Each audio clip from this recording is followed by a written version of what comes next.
Hello, welcome. Welcome, welcome. As I was changing, here we are.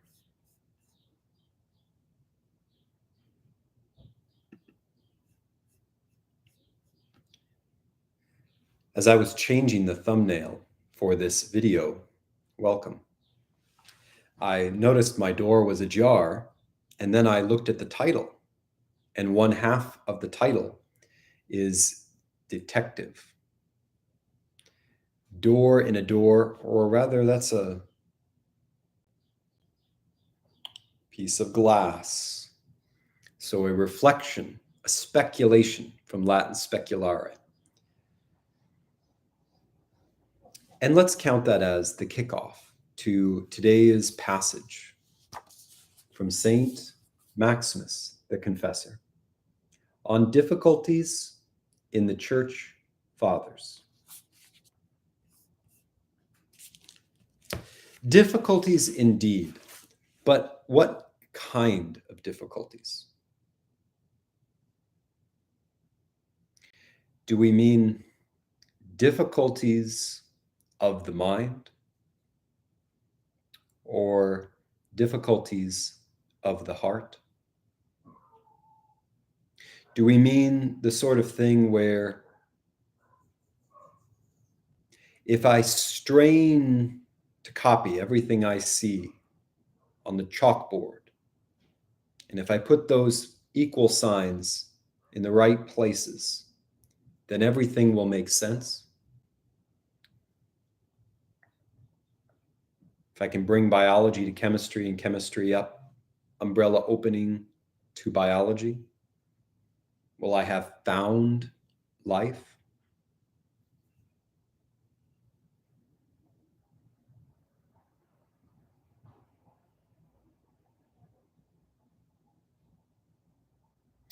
On the other hand, if the difficulty proposed is the difficulty of the heart, then is it a matter of going beyond matter, of taking 2 steps back for 1 step forward in reality, and finding that place inside which cannot be erased, no matter how many buckets and airplanes full of erasures and rubber stamps that I could file away, making fires of the friction to undo?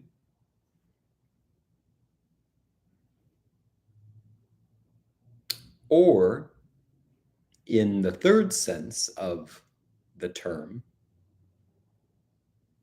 is it not a matter of finding how the heart can lift off the earth to the ethereal regions of the mind, and not the navigation and subtle autopiloting of the mind down to the tarmac of the heart, but rather, in this third term, the finding of the mind in the heart?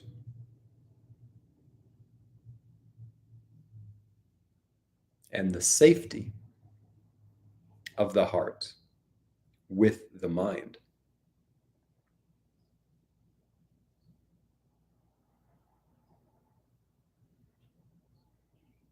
Growing up, I thought Christianity, if I read the Gospels, which one should, and if I commit to memory the words, then I will have done my job.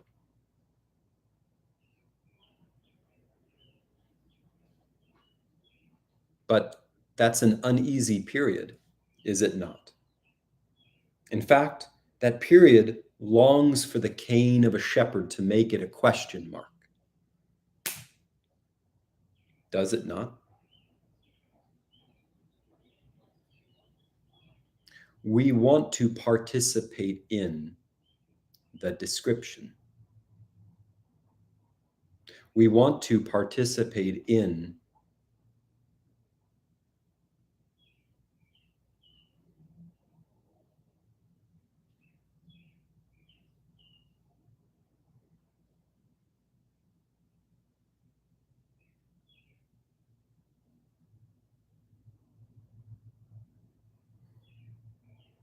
the mystery.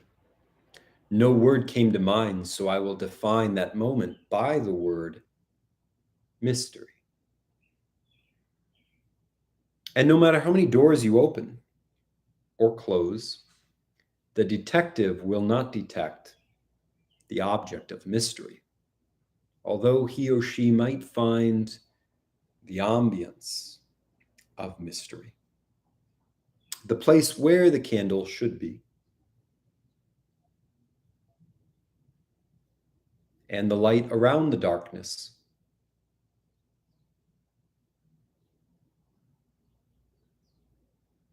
where the darkness should be.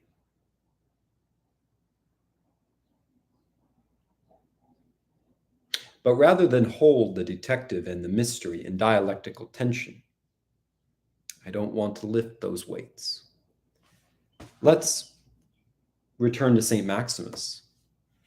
And in the course of the proceeding weeks, we will follow him, straining where he strains to say, and not straining where he does not strain to say. But first, two qualifications to this exploration of the saints' writings. One, the host of this video, yours truly, is not a scholar. I'm not approaching this text in the way the man who translated the text approached it. I cannot.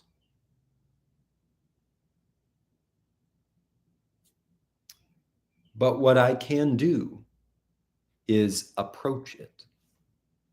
And so can you.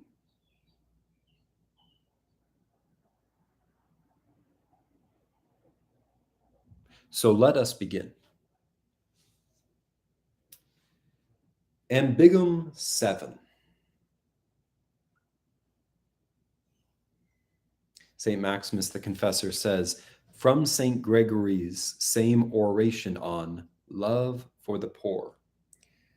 So Saint Maximus is taking a text from Saint Gregory in a conversation with his friend, the one to whom this letter is addressed, and making that text, that oration of his friend, Saint Gregory, of their mutual friend, Saint Gregory, the topic, the subject of impression. So let us be impressed with these words. What is this wisdom that concerns me? And what is this great mystery? Or is it God's will that we, who are a portion of God, that has flowed down from above, not become exalted and lifted up on account of this dignity, and so despise our Creator? Or is it not rather that in our struggle and battle with the body, we should always look to him, so that this very weakness that has been yoked to us might be an education concerning our dignity. End quotation. Now, Saint Maximus begins his letter.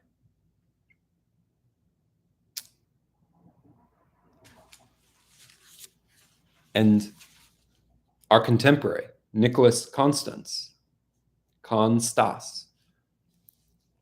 academic who translated this, has broken the flow of text into pericopes or sections, periscopes, things to see around, beside each other, a pattern, with emphases inside each, or an emphasis inside each.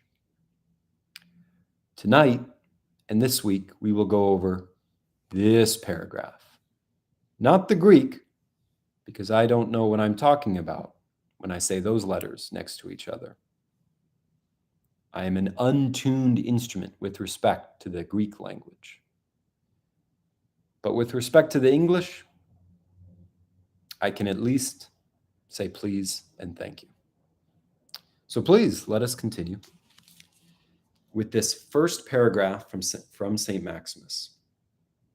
The unity of rational beings. Now that is not Saint Maximus. That is our translator, Nicholas Constans, saying what he interprets this paragraph to be about. The question, ladies and gentlemen, that I offer you tonight or today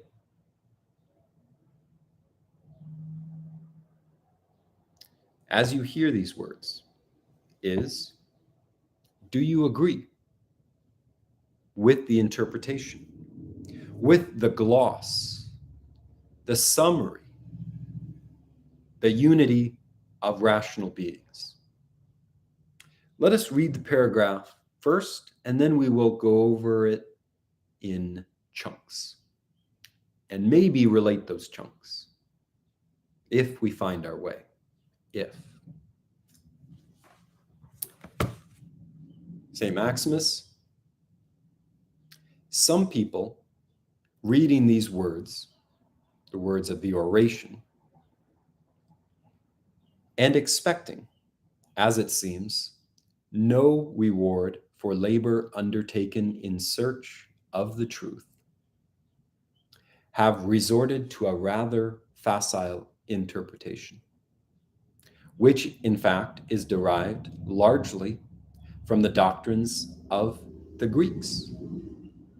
According to the opinion of these people, there once existed a unity of rational beings, by virtue of which we were connatural with God, in whom we had our remaining and abode.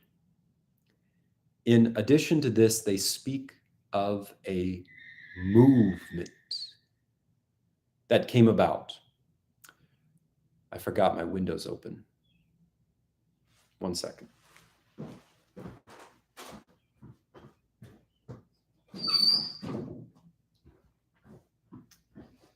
Hence the distraction. In addition to this, they speak of a movement that came about, as a result of which the rational beings were variously dispersed, prompting God to look toward the creation of this corporeal world, so that he could bind them in bodies as a punishment for their former sins. This is what they think our teacher Gregory is alluding to in this passage. They do not realize, however, that their theories are completely untenable, and that their assumptions are all unsound. As a truthful examination will presently demonstrate, by means of more reasonable arguments. End paragraph. One thing you have to do with a saint's writing is say to yourself, perhaps, my goal here is not to understand everything. And certainly the goal is not to run over it, to get to the next juicy, glowing, deep paragraph of the saint. Because then what are we doing? We are installing in our mind some attributes which we think attach to the writing.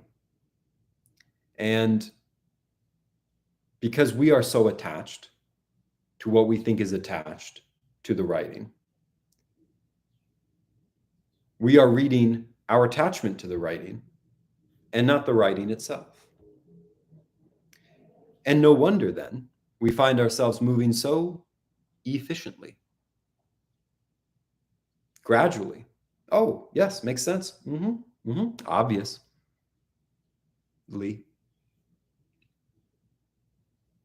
Page, turn. Oh, yeah, I'm done. Saint Maximos the Confessor. I'll quote him to you. I'll write an essay. When, as a result of our reading of our attachments to the words of the saint, the essays we would write would be the essays about our words linked up to our words.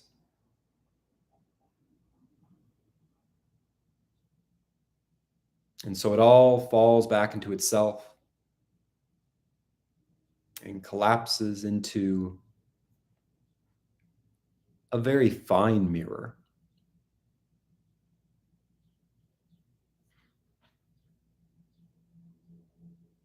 But who wants a mirror when you could have a door? But something to keep in mind about a door, especially old doors, doors that have stood the test of time. The thing to keep in mind about those doors is they make sounds. They creak. They have a will of their own. You can't walk through them. You have to grab them and open them, pulling them, and they might pull back. They might not be well oiled. They might not be automatic. They might grate on your ear as you get that thing 12 degrees, 32 degrees, 45 degrees, just enough to look around yourself. And so, as your biceps flex, as the sweat drips from your brow, and the door is at 47 degrees, it's all right to take a couple steps back and regroup, so long as you come back. One paragraph at a time. Because what is on the other side of the door must be worth it. And what the door does to us as we strain to use it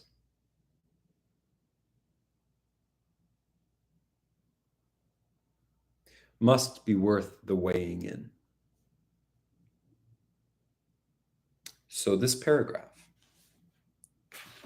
there is a technique in opening texts, opening constructions. I bet you could transpose this technique, import this technique to art criticism, to film criticism, to self-evaluation.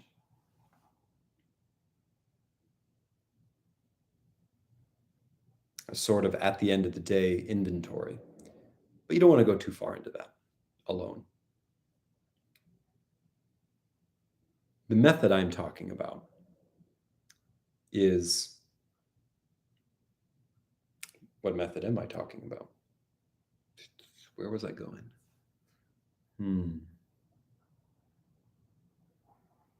Oh, yeah.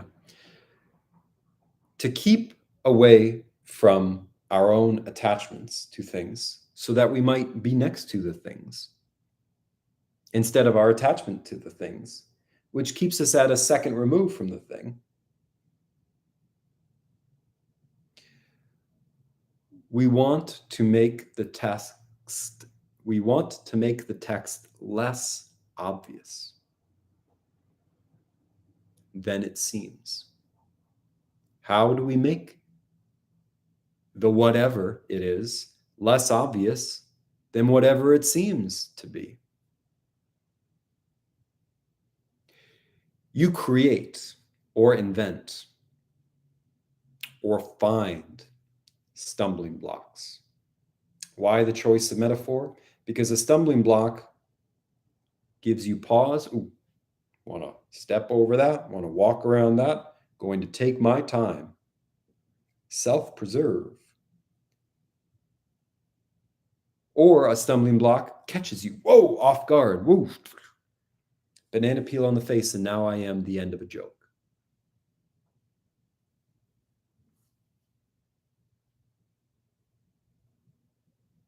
Very much of the moment, the stumbling block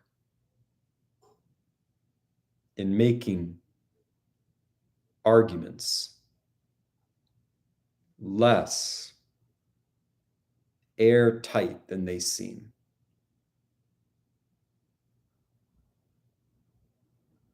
So just as the topic Oration of St. Gregory, which has in it its own stumbling blocks. What do you mean, a portion of God that has flowed down from above? If I am unwilling to say that is window dressing language, pretty. But instead, each one of those words are selected, and each one of those words must mean something. They have each an intention behind them, pushing them. What is the intention behind them? Portion, God flowed down from above. Portion.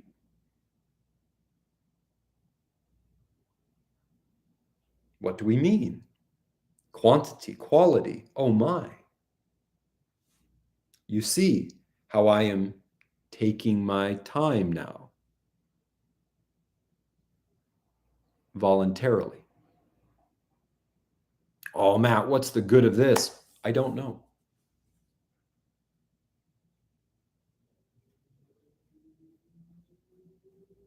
It is an act of the will to slow down and make the obvious seem less. But why? For the same reason that the door, the old door, probably is there for a reason. It has stood the test of time.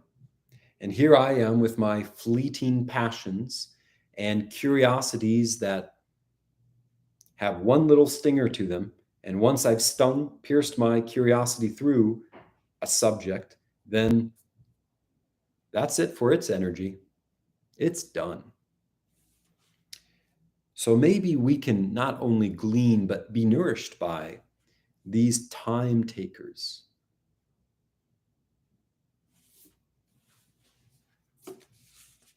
Of the saints here.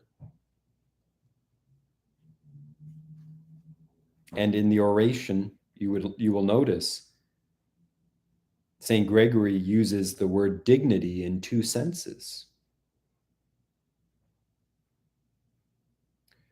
In the first, a hypothetical, we might not become exalted and lifted up on account of this dignity. And in the second sense,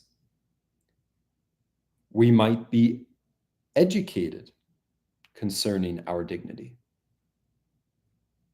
You might say in the first case, it is negative. In the second case, it is positive. I ask, which of the two does St. Gregory favor? Is it completely balanced between the two? Is he unbiased in his meaning making? We need Saint Maximus to help us know. And so the first paragraph. This is why Saint Maximus begins by establishing what this paragraph is not about, by assuming there will be people who take the wrong for the right and think, well, now I will quote him, some people reading these words and expecting, as it seems, no reward for labor undertaken in search of the truth, have resorted to a rather facile interpretation, which in fact is derived largely from the doctrines of the Greeks. So he is saying a few things in that sentence. He isn't simply saying they are wrong. First of all, who are they? This is a hypothetical class of runner-overs. Reading these words and expecting. Don't we all read words with expectations? We do. We do. As it seems, no reward for labor undertaken in search of the truth. Now that pierces one through the marrow. We give lip service to the truth. But do we think it matters?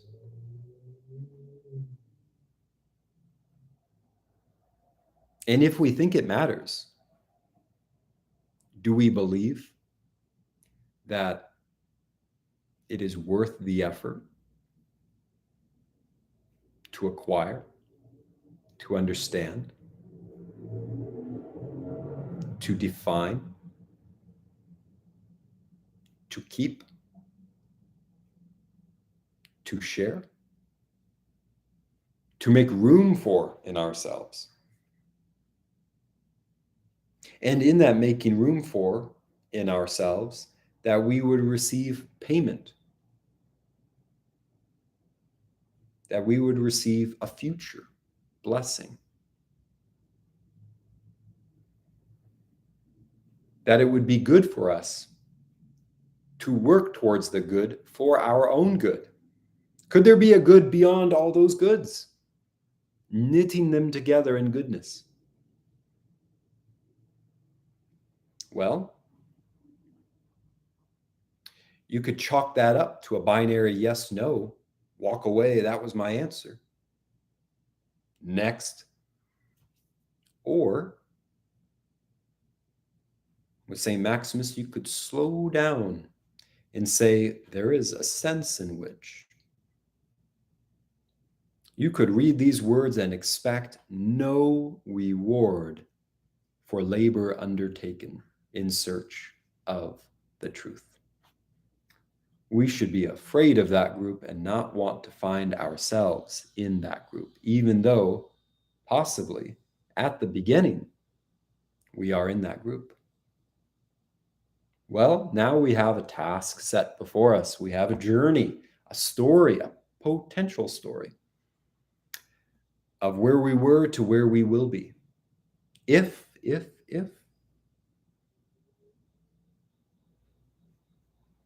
we do not resort to a rather facile interpretation, which in fact is derived largely from the doctrines of the Greeks. So he's acknowledging the wider milieu of his time, the culture, the intellectuals, the entertainments, the thought patterns that one could groove into and let 10 years go by.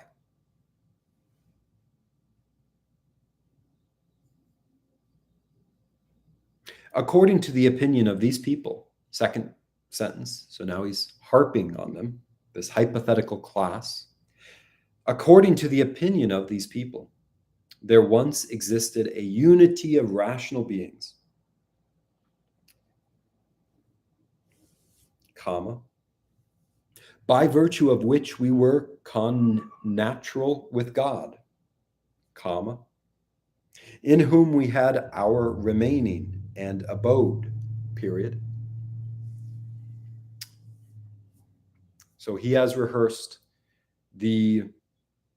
what it all adds up to when he says the doctrines of the Greeks, Saint Maximus has in mind this extrapolated summary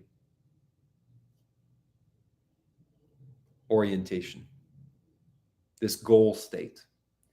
If, in other words, someone were to succumb to the doctrines of the Greeks, to find their groove, expecting no reward for labors undertaken in search of the truth, resorting to rather facile interpretations, weak, beneath them, then they would hold a view, a life view, similar to what he says. There once existed, once upon a time, a unity of rational beings, by virtue of which we were connatural with God. That word, C-O-N-N-A-T-U-R-A-L, con, with, close, with. Contain, maintain, the main thing that in. Maintain your gut, right in the center. Contain, the gut contains all those cells. So it's intensified, concentrated, all right? Connatural.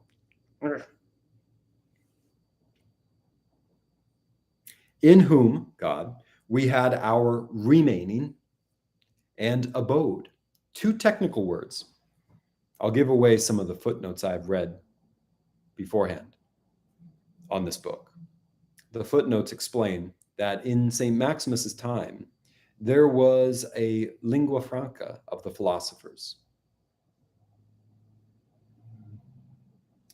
Some go-to technical jargon. And I will say the scatterplot of their go-to technical jargon maps onto the scatterplot vocabulary of the Joseph Campbellisms of our day and age. So the Joseph Campbellisms are hero's journey. That sparks in your mind a sequence, a logical flow. And they're so close to each other, so contained, that all you have to do with someone who is in the know is say, I woke up, I went to work, I came home, made a sale, hero's journey. And now they're filling in the gaps of what you didn't say about your day. They have a little itching of, ooh, he's telling me there was some conflict. So even without receiving the detail, the embodied image of what that conflict was, because I said hero's journey, you're seeing this sequence beyond the mere words that I gave you. Morning, work, made the sale, I am home. So you see how technical jargon functions in a community or in a community of communities across space and time. So that's local time. Way back then time, creaking door, 45 degrees, get there to St. Maximus. Place over here, scatter plot. The hero's journey that you can hashtag at the end of your was windy when I walked outside by myself. Hero's journey. For them, I will argue, the technical jargon was remaining and abode. You see, the bud opened today and all the petals of the rose were phenomenal, remaining. Oh, you see, I went into the field and I threw a lance across the tree limbs to the deer and caught it in the neck. And then I took out the liver, and then I cut it, and then I roasted it, and then I shared it with my family. And that deer fed us, nourished our bodies. And you can see the dripping of all those juices and the crack of the wood and the heat of the sparks by your feet as we eat. Where is the deer, this abode? Now, I made up those two instances, but if I was to imagine how those philosophical terms could implant in the hearer all the details that were not mentioned, I would give similar illustrations.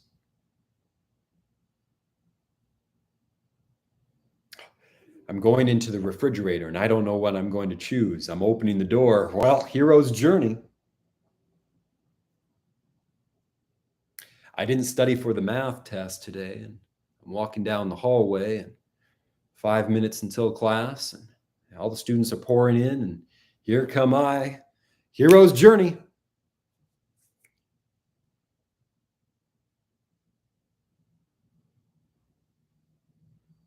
I learned how to divide numbers, not just add them up. Remaining. Because when 2 and 2 make 4, 4 from 2 divided make 2. The 2 remains. Remains.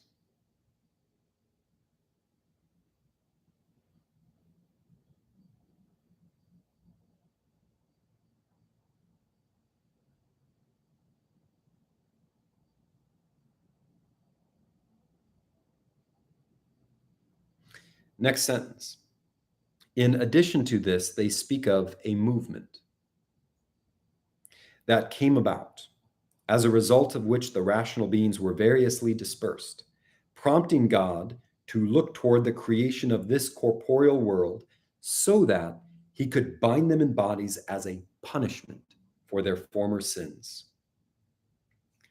So you see, when Saint Maximus describes the character of a person, one of his contemporaries, or this hypothetical class of his contemporaries, who, to return to the beginning of the paragraph, now we're finding relations, threads between these sentences that hold them all together in one.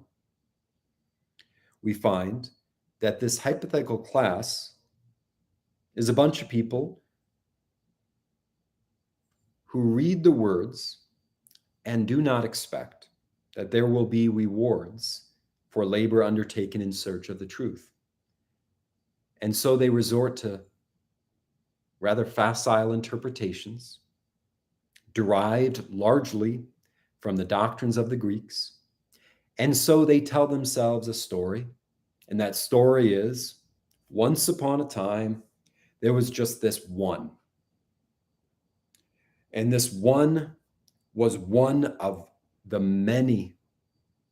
And the many were rational, and they were all one. It was just one.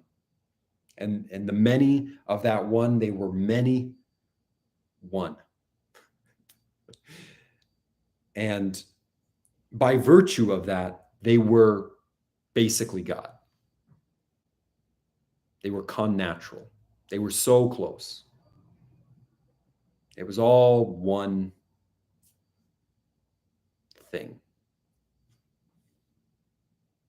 And in the all, the absolute, the God, we had in our one, many, many, one, rational, altogether, we had our remaining and abode. Yeah, kind of makes sense, right? Hold that thought for a second. Now coming to our modern day scattered plot. So what did you do with your week this week? Well, you're thinking to yourself, I woke up, I went to work, and then I went to school, and then I bought some milk, and then I walked down the street and I looked up at the sky, and I was pretty blank in my mind, and then I filled up the car with gasoline, and then I went to sleep, and then I listened to a lecture, and then I went to work again, and then I went to class again, and then I had some food, and then I talked to my parents, and then I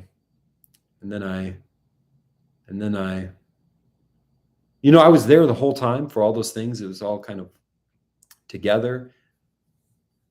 It's blurry though. It was back then. It was a week ago. I mean, all those things in my mind, they come together as one thing. So I must have been part of them all, and they were all part of me, and it was all one life. And it was so natural happening to me. I was happening to it, all of it.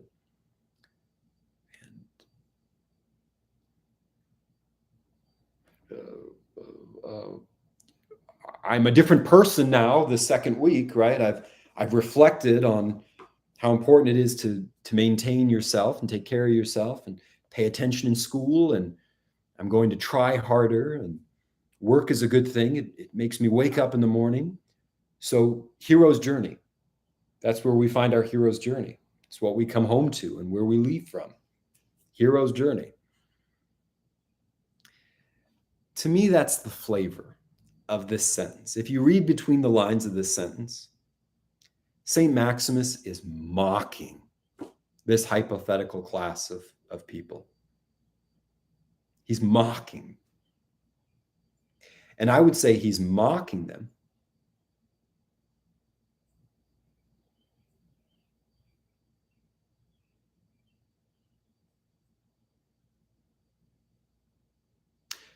perhaps.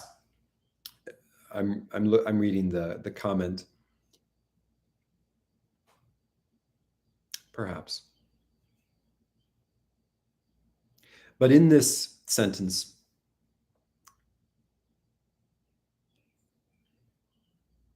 I want to point out that Saint Maximus is mocking the hypothetical class. And I think he is doing it because he wants us, or he wants his friend who's reading this letter, about how not to interpret Saint Gregory in his oration on love for the poor. He is trying, in mocking the hypothetical class of people, to make it very unappetizing, to lead a life where we believe there is no reward for labor undertaken in search of the truth, because implied in this sentence from St. Maximus is there will be labor required of us if we are to undertake the search for truth. It will feel like work, study, research, taking one's time, praying. Not that we are reduced to mud and gravel, but it has the element of work. But why would anyone work if they didn't think they were going to receive a wage, payment, dinner at the end? And so St. Maximus is asking us to retain our dignity. Yes, the truth is important, but not the truth as some isolated, way out there Platonic form that has no connection to me. He is saying, hey, the truth is there, but you've got to work to get there. And hey, just as you would work to write your story, Matthew, or work to program your computer, you do these things for a reward outside of the work. Let's not kid ourselves. And even in pursuing the truth, which will be a job for you, it won't be enough just to have the truth. See, I read and then I understood, and that understanding was worth the reading. That's enough for me. Yes and no. You want to read to understand, and that understanding is a signal that you're reading well. So good. But that's not the whole story of the reward. Because if I read to understand, that's fine. But I also want to do something with that understanding, which justifies my reading so much in order to understand, you see. I don't want to just read to understand. I want to read to understand in order to make a YouTube video or write a book or say words together, have conversations with friends, whatever it is. That activity, and it is an activity, is the reward for gaining the understanding from the reading. And those three things are related. And Saint Maximus is saying, when we strap up ourselves with dignity, we must remember those things because they're weighty and they're meaty. We shouldn't say, well, the truth is the truth. It shouldn't need a reward and it shouldn't need work. It should just be the truth. Independent of my effort, independent of my satisfaction, it's the truth. Well, that's a great way to dismiss the truth as irrelevant to you. Because then you don't have to give an account for what you do with your time or introspect as to what would satisfy you. Ooh, those are some deep classes of problems to solve, somehow webbed with this problem of the truth. You see? So, St. Maximus is saying, don't be the one who expects no reward. Don't be the one who resorts to a rather facile interpretation and just says, you know what, in the past we were all one, it was great. And that's the hero's journey. That's the remaining. Well, okay, if that's the remaining, if that's the perfect past, what happened? And that's what St. Maximus is asking of this hypothetical class of people who are relying on a rather facile interpretation of St. Gregory's words.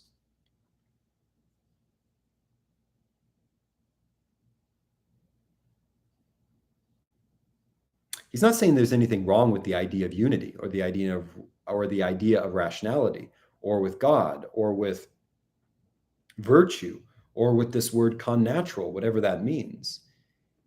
He's saying the way they string those words together to justify their lack of good expectations is the thing we should take note of. So in addition to this, they speak of a movement. So what happened to us to break us out of that beautiful one that we were all just many in? In addition to this, they speak of a movement. So what went wrong? You could put in that box of the word movement. In addition to this, they speak of a movement that came about. Okay, just happened. Singularity, Big Bang. History does not repeat itself, it rhymes. In addition to this, they speak of a movement that came about as a result of which the rational beings were variously dispersed. Well, the many were in one, and then one day, suddenly, once upon a time, the many just went their own way. They got up and closed the window and then walked out the door. They were uncommitted suddenly. They deconstructed. Whoa, they flew away. In addition to this, they speak of a movement that came about, as a result of which the rational beings were variously dispersed, prompting God to look toward the creation. So God said, where are they all going? I guess I have to create a creation, make a place for them to all fall into, because they're going everywhere. So I got to make a place that will hold them as they're going out. And I have to put them in something in this place that they're going to. And this thing I'm putting them all in variously, independently, is a body. And that body will remind them how far they have gone away from the one unity that they were all in. Now they're all independent bodies. Ugh. As a punishment for their former sins. So that's, ladies and gentlemen, Gnosticism. The body is bad. Well, why is it bad? Because obviously the body is a little cage that we are caged in inside this larger cage of the world. And all we do is hear each other rattling each other's cages inside this larger cage that sometimes rattles with natural disasters to remind us that we're serving time. We are serving time. Why? Because way back then, we were all just this one thing that was just perfect. And for some reason, we dispersed. We said, to hell with that. We'll all go away, each to our own way. And the God said, well, you have to know that you did wrong, so here's a punishment for you. Each your separate cages in this bigger cage that will keep you all caged in this wider place that isn't the one place. Pretty silly, isn't it? Pretty silly. But also, if you don't make it sound silly, you can make it sound sophisticated. And that's the scary part. And also why I think in the church fathers, when you hear mockery, I hear it. One of the ways you can hear it, I hear it as antidote to, we can talk in all these sophisticated roundabout ways. Oh, I'm descended from an animal. I am an animal. I just can walk straight and tie my own shoes. But there's, what's the difference between that and a saber-tooth tiger? Not much. I can go to school, then I go to sleep, and then I go to sleep, and then I go to sleep, and then it's the end of my life. And then carbon goes up into the air. That sort of sounds scientific, jargony, but it can be mocked. And it should be mocked. And it is mocked in the way that Saint Maximus mocked such a cosmology with those two sentences here. According to the opinion of these people, there once existed a unity of rational beings by virtue of which we were connatural with God, in whom we had our remaining and abode. In addition to this, they speak of a movement that came about, as a result of which the rational beings were variously dispersed, prompting God to look toward the creation of this corporeal world so that he could bind them in bodies as a punishment for their former sins. That's not a script you want to tell yourself. St. Maximus is mocking that view as very simple-minded, as very low expectation, low bar, facile interpretation, something you would resort to in a pinch, not something that you would earn, not something that you would develop, not something you would be proud of.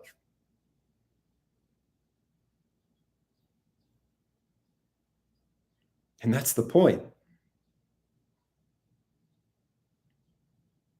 Because again, in that oration from St. Gregory, he's talking about two senses of dignity. Does the human being have dignity, and so much dignity, that we constantly need to be put in our place, given a body?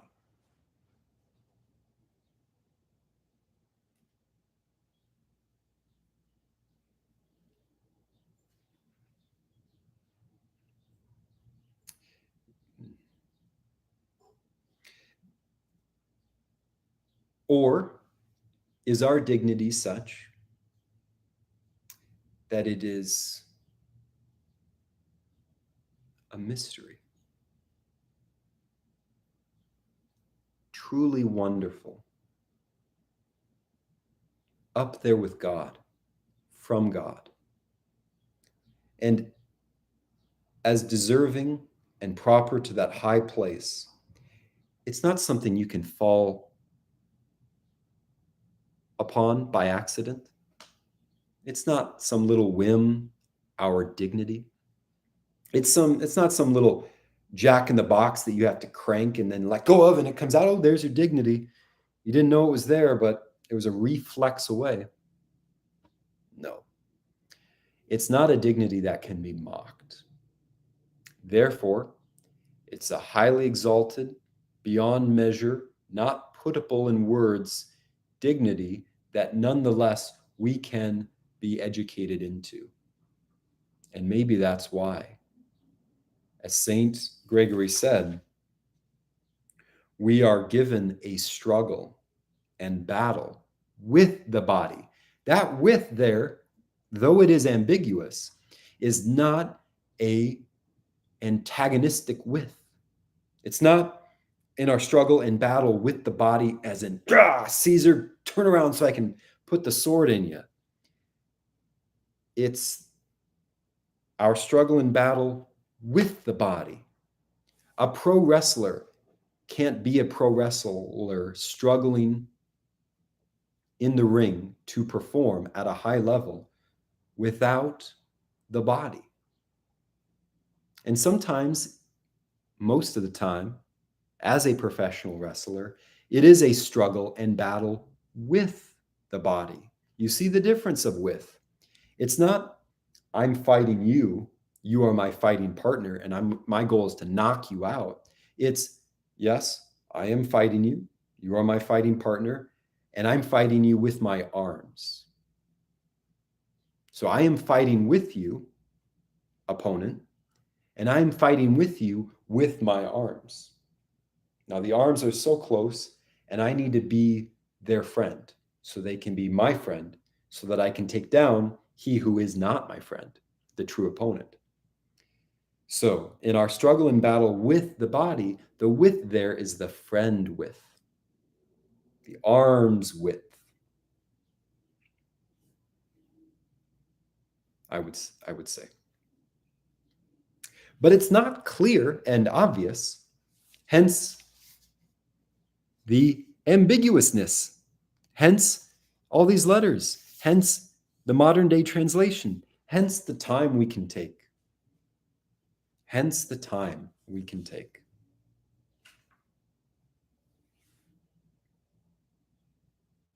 So now to wrap it all up.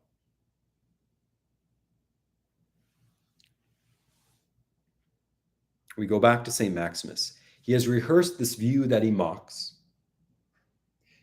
which we will find out in later paragraphs.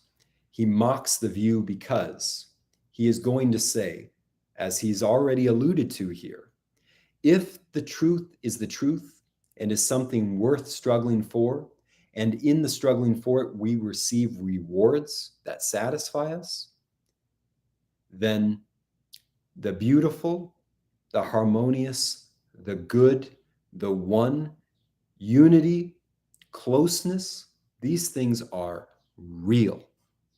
And they really are the end.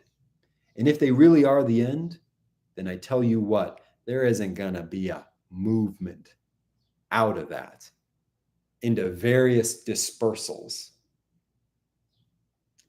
There won't be boredom or tedium in the truly good, the truly beautiful, and the truly true. Saint Maximus will argue that in the proceeding paragraphs in the upcoming weeks of this study. And already he is alluding to that work he will be doing in the beginning when he says these people from this hypothetical class, they expect no reward for labor undertaken in search of the truth.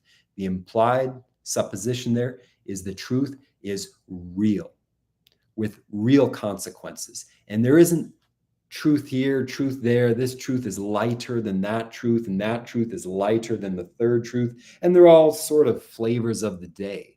No, the truth is the truth, and all the flavors of the day are not truth. They're flavors of the day. That's hard. Yes, it is.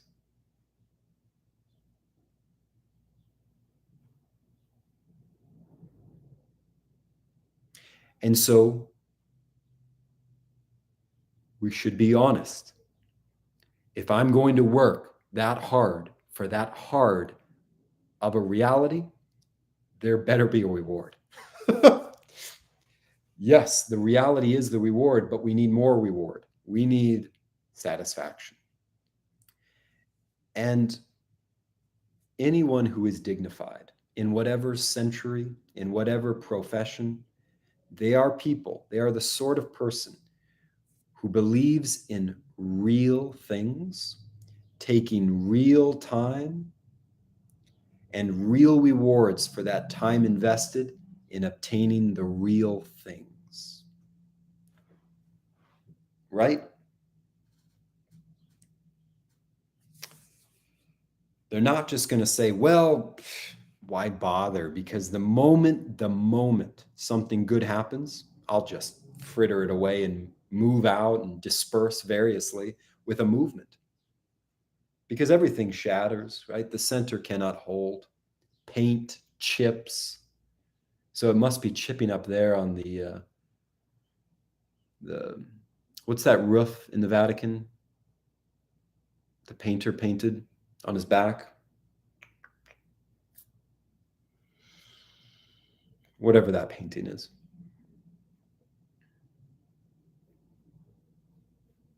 Michelangelo. So now, wrapping up with the sentence after he's mocked the Sistine Chapel. Thank you, Anselman.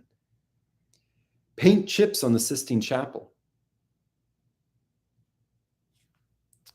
But we won't deny the effort, the satisfaction, and the reality of a perception that generated such a thing, which is unique.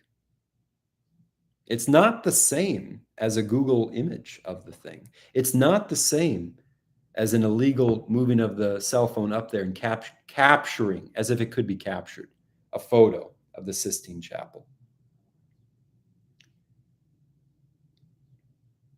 So too, real things don't just get up and go. But that begs the question of movement.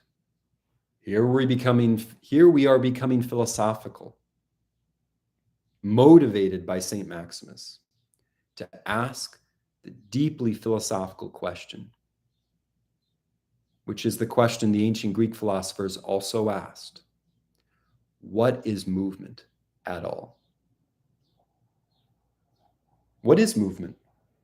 Forget hydrodynamics. Forget all the things we learned in the scientific textbooks. Forget the Enlightenment. Let's ask the question, what is movement? What do we mean by movement? What is a movement? How do you measure the movement? What is the movement of measuring the movement as distinct from the movement being measured? How is that distinction possible? And is the making of that distinction of the measuring of the movement, which itself is a movement, is that distinction making itself a movement? And if we have all those movements, how do we know, how can we perceive, which also is another kind of movement, that these movements are separate, are many?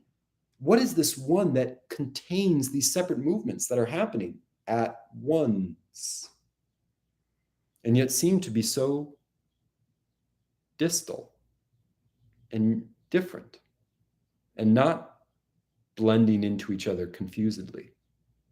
What is that? What is my question? What is the movement of asking a question? What is the movement of answering a question? How do those movements differ? How do we perceive the difference?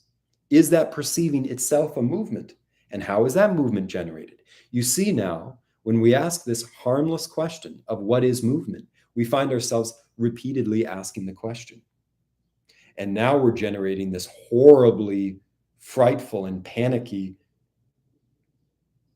regress to the infinite. Because the movement that generated the movement is a movement. And where did that movement come from? And you're always now tying your shoes. Oop, oop, oop. Untied here, oop, go over there, untied there, oop, oop, go over there, untied there. You're always cleaning the house of the question mark. So movement is a big deal. It's a perennial question in philosophy. And Saint Maximus will not shy away from it. Because remember those saints, they move slow. They mean so much with every single word. This question of movement wasn't generated on the spot by Saint Maximus.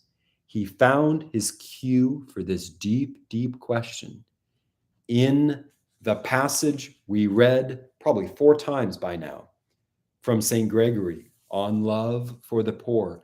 And what is that cue? See if you can find it in the series of words. Portion, God, flowed down from above. Flowed down. Movement. We sometimes get our hats hung up on, well, up there, down here, it flowed down. It went down. Why did it go down? Well, before the value judgments, it's talking about going. Ooh, that's subtle. Why would there be movement at all? It could have been movement up, but still, why? Who's the tall poppy here? Who's the crab trying to get out of the mason jar that the other crabs are like, no, not today. You're coming down, not going up. Well, the crab might become philosophical on his way down to the bottom of the mason jar, up there moving his feelers, saying, wait a minute, why am I moving at all? And now he's going to rib the other crabs in the mason jar. Oh, he's become a philosopher. Rest assured, fellow clampers, he will never move again. Because now he's starting to think about movement. But maybe that crab will find an enduring movement that moves in the other movements, through the other movements, for the other movements, from the other movements. How is it possible to move in such a way? This is why we ask the question. Metaphysically, not just physically, metaphysically. So what was ambiguous here? The ambiguousness of the ambiguousness. Yes, we can ask, why does St. Gregory use the word portion of God? Is he pantheist? What is he saying here? What does he mean? But we also can ask, what does he mean by flowed down from above? I know what down is, I know what above is, but why does it flow down? Why is he talking about movement? Why, here's another way to ask the same question. Why does St. Gregory of Nyssa assume movement in his theology?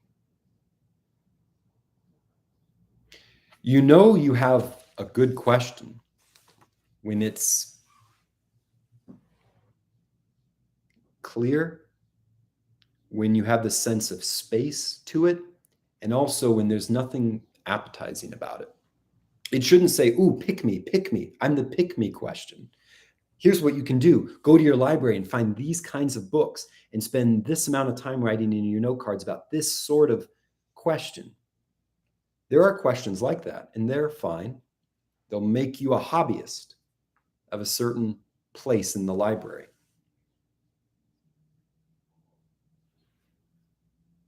You might be right, Enselman, Nazianzus instead of Nyssa. I'm not sure between the two. But certain kinds of questions can make us hobbyists.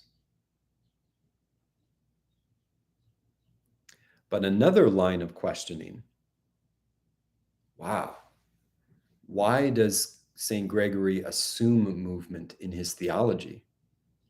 I don't know where to go with that question. You immediately have this sense of that's either too huge or insignificant. And the part of me that's afraid of the hugeness and it kind of pricks at my shoulder, yeah, it's insignificant, or it's for someone else. It, it, I don't know what to do with it, so I will do nothing with it. I would submit that's a question worth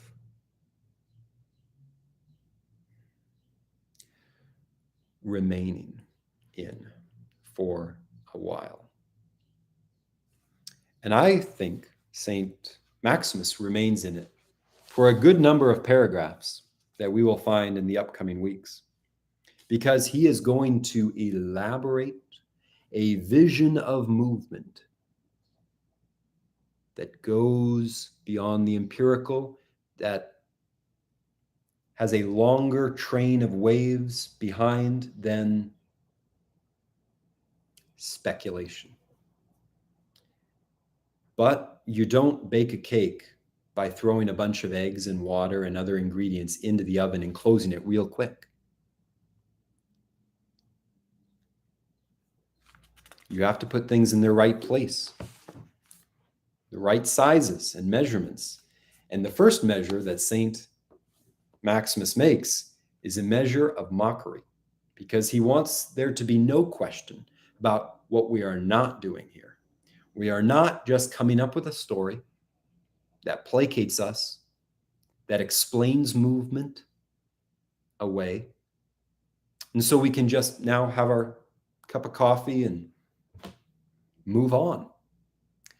No, that's why in those two sentences he said, they, with their rather facile interpretation, not expecting any reward for serious work, they'll say, yeah, back then it was great.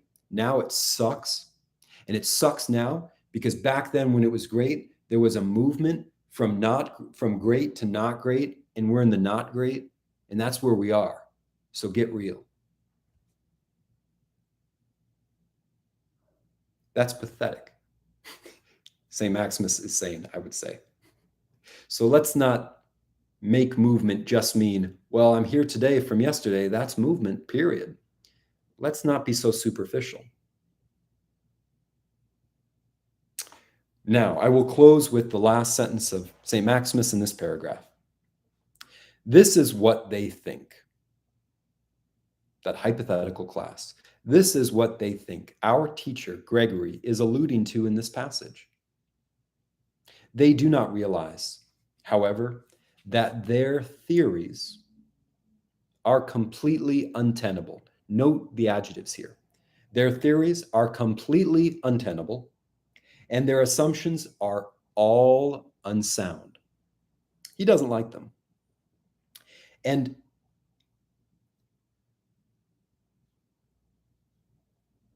okay, let me read that one more time. They do not realize, however, that their theories are completely untenable and that their assumptions are all unsound. As a truthful examination, note the adjectives, as a truthful examination will presently demonstrate by means of more reasonable arguments. So just like at the beginning of this beautifully related paragraph, he said, there is a truth, there is work for that truth, and there are rewards for the work for that truth. And those things are dignified. They're becoming of our movement, which he hasn't defined yet, but they are becoming of us.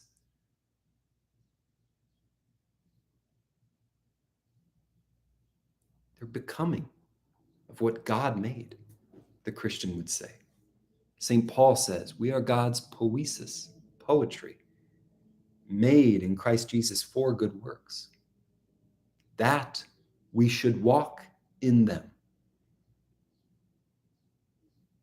High engineering is going on here, and so much satisfaction is at stake. In the same way that Saint Maximus relates those three things,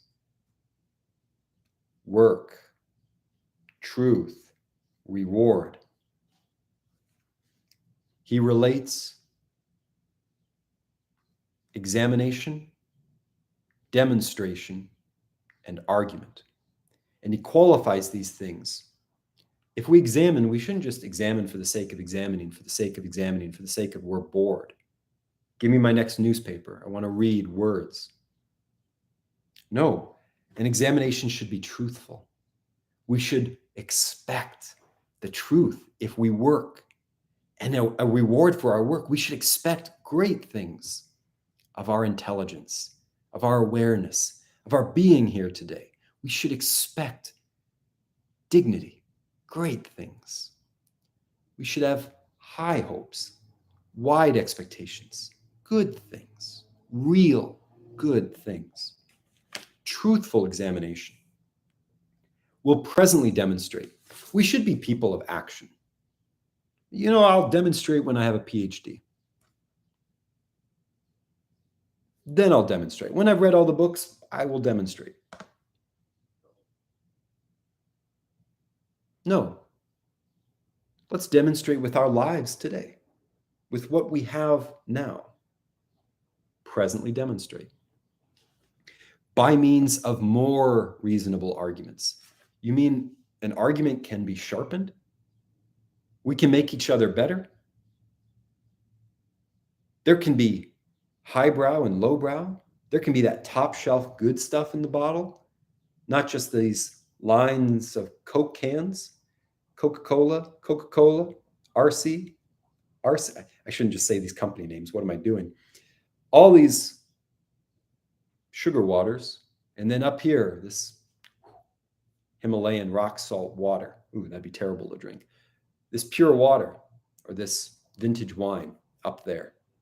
It is possible every now and then to go up there and find a more reasonable argument than what we tell ourselves in the middle of the afternoon after the turkey starts to set in our stomach. Yeah, I've arrived today from yesterday. I moved here. I'm moving in today. That can work in the mid-afternoon after the lunch sets in, but there is such a thing as a more reasonable argument. And we can strive for that. And with that, Saint Maximus is telling us that he is going to strive for it with us if we pay attention to his future words. And the translator, Constans, names the next paragraph rest and motion, summarizing it. So yes, this is going to be about movement, after all. That's it for the book. Thank you for the comments.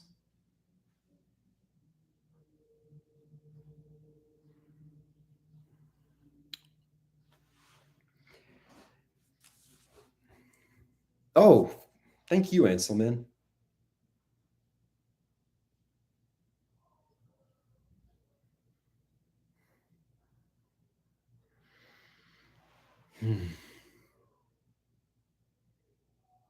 I'm glad it's the end of the week. I'm looking forward to writing and having a cup of coffee after this.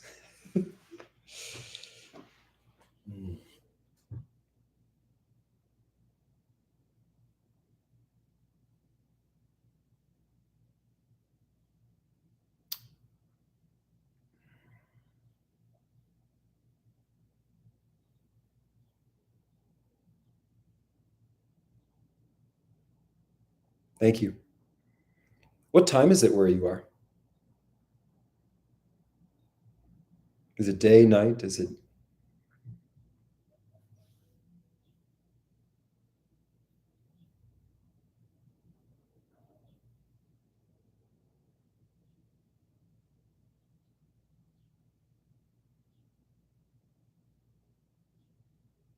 All right.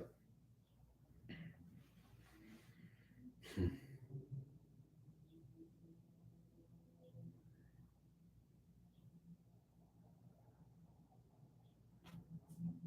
Oh, wow. It's early.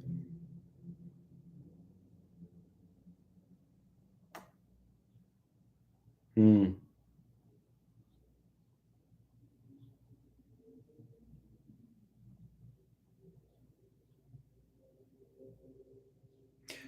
What are you reading these days?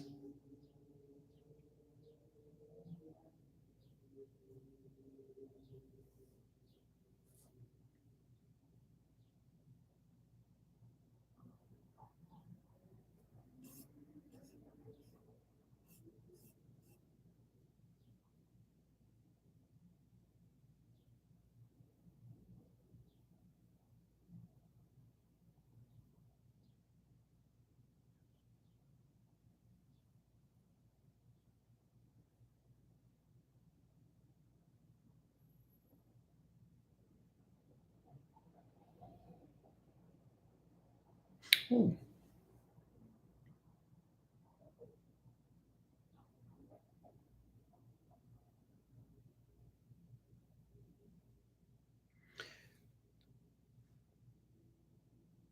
Ah.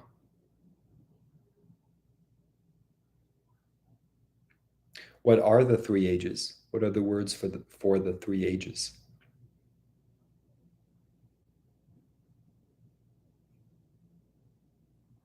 Ah. Yeah.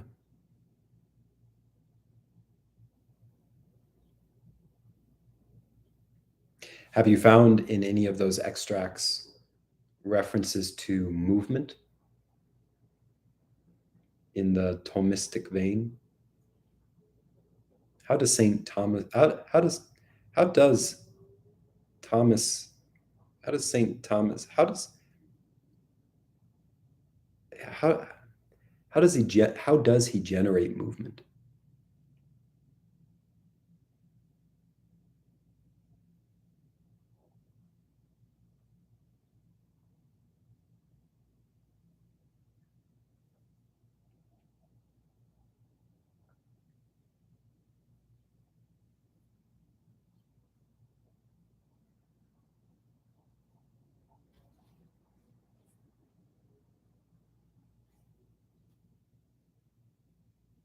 Oh.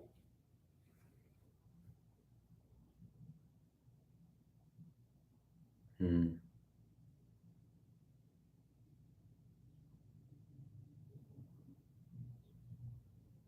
Hmm.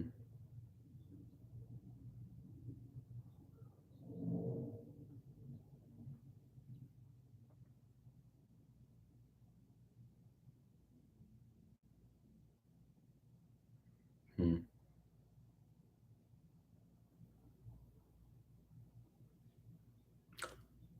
Sounds similar to in the East. They talk about purification, illumination, deification. And the deification is the full union part, or what they would mean by the full union, starting with purification towards full union, towards, there's the echo of the aching joint of movement, right?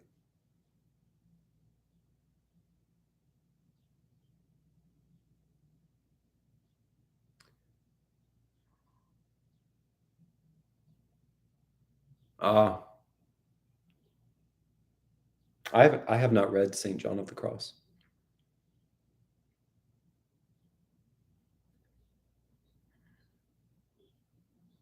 Hmm.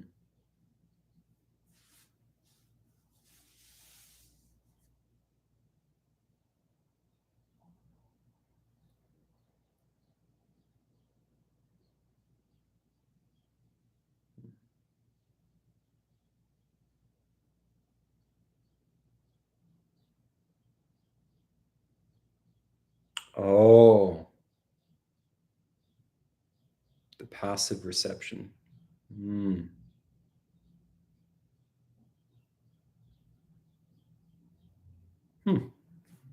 Active, passive, yes.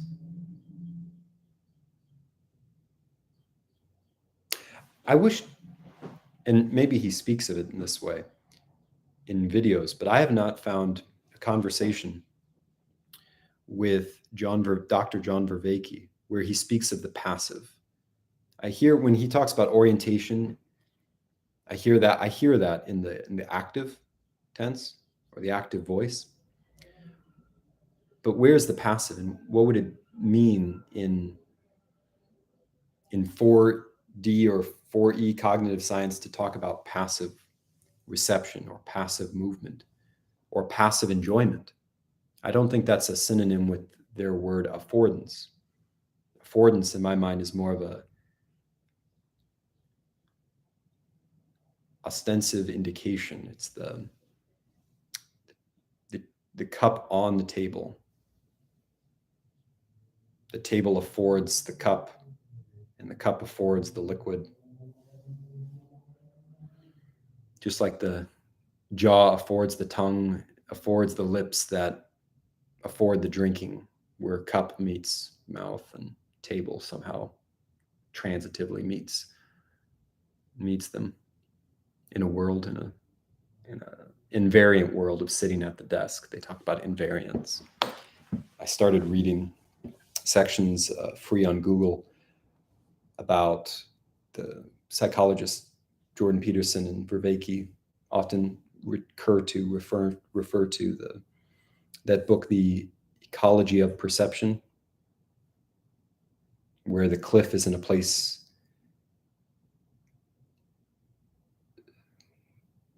where a cliff is a falling off place. It's an experienced place. It's not a static collection of atoms. It's a falling off place.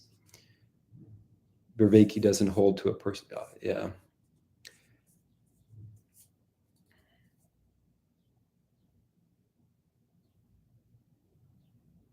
And that's the rub of it. Anselman, the person. What do we mean by person? Ecumenical fathers, the councils, the hypostases. What do we mean when we say personally X, personally Y?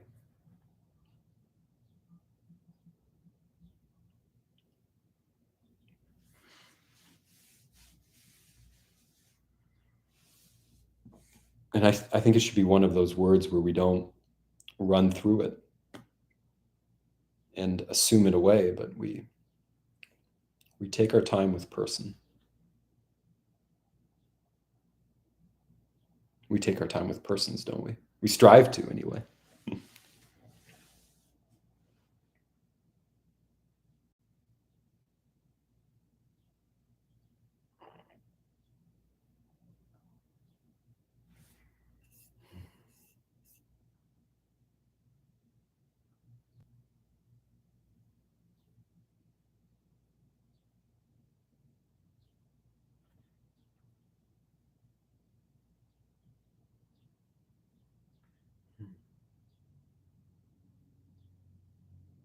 Welcome, whoever joined. We spent a little over an hour talking about a paragraph from Saint Maximus the Confessor in the Ambigua. And now, before I hit stop, Enselman and I have been conversing. Eric Maskell on Christ the Christian in the Church. Why do you say that, Enselman? What about the book? What about it would stick out? I see that word Christology. Maybe that's why, but what do you mean?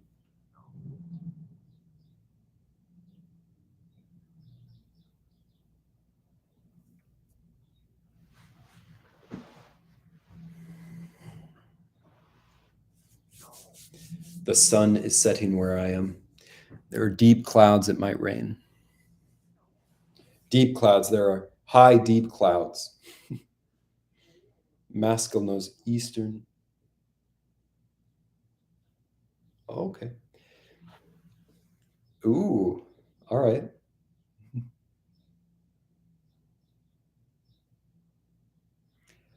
Maskel, Christ the Christian.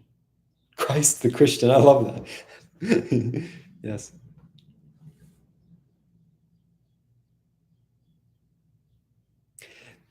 Anselman, have you read The Master and His Emissary?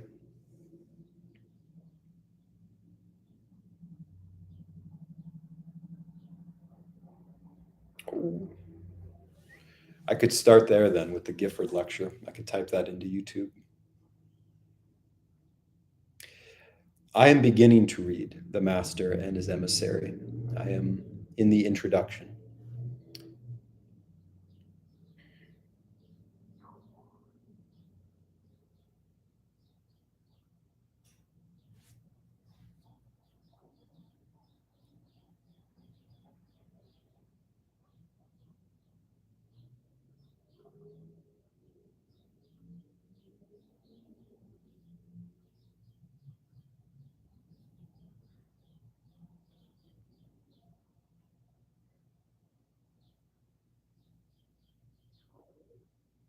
Oh, Ian McGilchrist.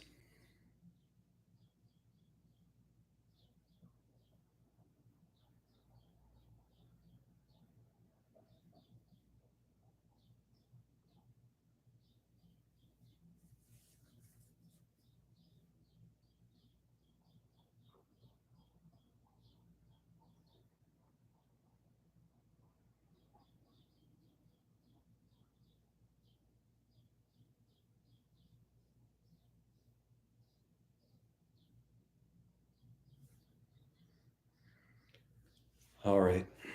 Well, I'm off to the cup of coffee. It was nice. It was nice chatting with you, Anselman.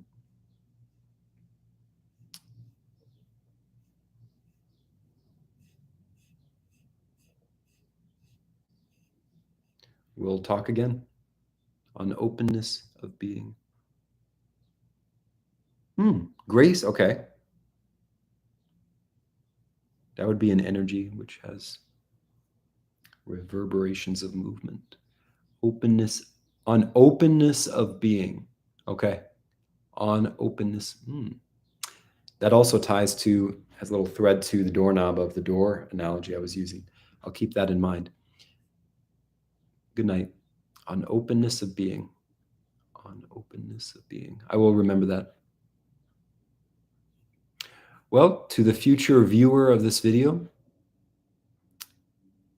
if you were with us throughout, have a good day or night where you are too, and we will see you in the next video.